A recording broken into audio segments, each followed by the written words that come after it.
Hello guys, this is AutoSocials and today I'm going to show you how we can see deleted messages on WhatsApp.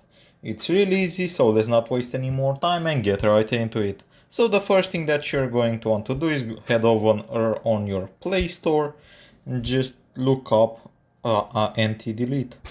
Once you've looked up anti-delete, you should find this app and just hit the download button and get it on your mobile phone. Once you've done that, we're going to open it, and as you can see right here it says status service not running.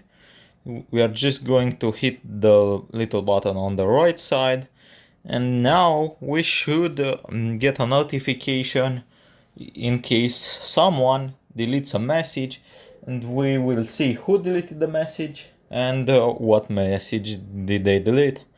And that's pretty much all there is to it, guys. Now you will be able to see whenever someone deletes a message. I hope you found this tutorial helpful. I hope you enjoyed it. Don't forget to subscribe to the channel and see you in the next one, guys.